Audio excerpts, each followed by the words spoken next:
नमस्कार। आज बात होगी आयुष्मान कार्ड की और खास तौर पर इसे बनवाने के प्रोसेस में जो एक बहुत बड़ा बहुत ज़रूरी अपडेट आया है उसे समझेंगे।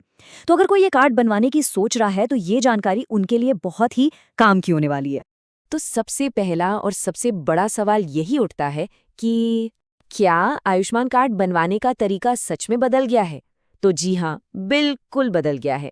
चलिए अब एकदम साफ-साफ समझते हैं कि भाई पहले क्या होता था और अब नया क्या हो गया है। अच्छा, नए बदलावों पर जाने से पहले एक बात जान लेना जरूरी है। कुछ ऐसी बेसिक चीजें हैं जो बिल्कुल नहीं बदली हैं।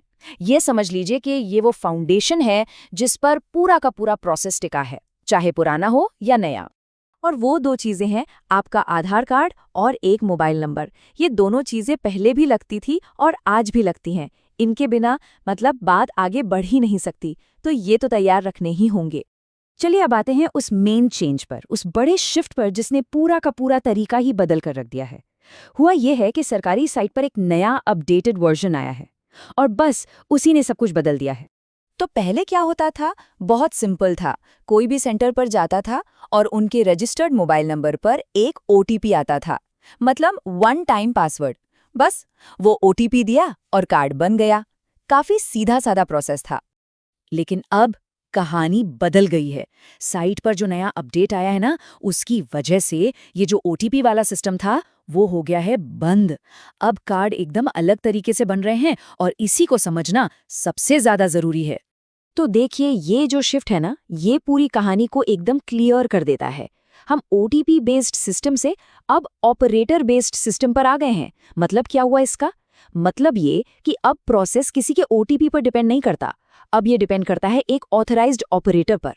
और ऐसा शायद इसलिए किया गया है ताकि प्रोसेस और ज्यादा सिक्योर और ऑर्गेनाइज्ड हो सके। तो ठीक है, ओटीपी का ऑप्शन तो चला गया। तो अब सवाल ये है कि भाई इस नए ऑपरेटर वाले सिस्टम में कार्ड बनाएगा कौन?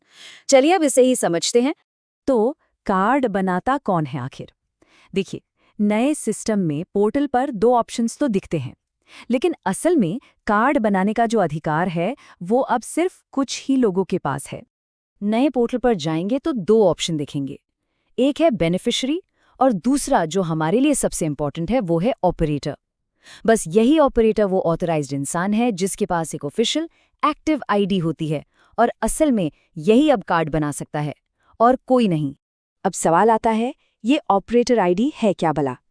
देखिए, ये एक स्पेशल लॉगिन आईडी है। ये सिर्फ सरकारी सेंटरों पर बैठे ऑथराइज्ड लोगों को ही मिलती है ताकि वो आयुष्मान कार्ड के एप्लीकेशंस को प्रोसेस कर सकें। आप कह सकते हैं कि ये इस नए सिस्टम की चाबी है।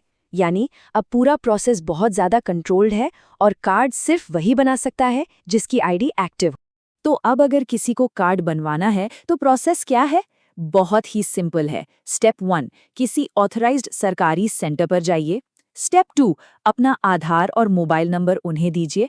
एंड स्टेप 3, जो कि फाइनल स्टेप है, वहां जो ऑपरेटर होगा वो अपनी ऑफिशियल आईडी यूज करके कार्ड को प्रोसेस कर देगा। बस इतना ही।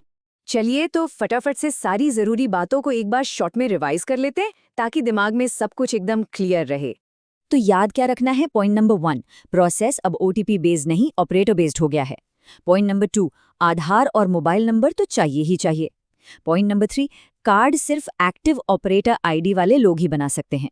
और चौथा और आखिरी पॉइंट, ये काम सिर्फ और सिर्फ ऑथराइज सरकारी सेंटरों पर ही होगा।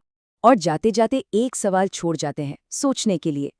ये जो नया ज्यादा कंट्रोल्ड प्रोसेस बनाया गया है, इससे आखिर फायदा किसे होगा? इस बड़े बदलाव के पीछे की असली सोच क्या हो सकती है? इस पर सोचिएगा जरूर।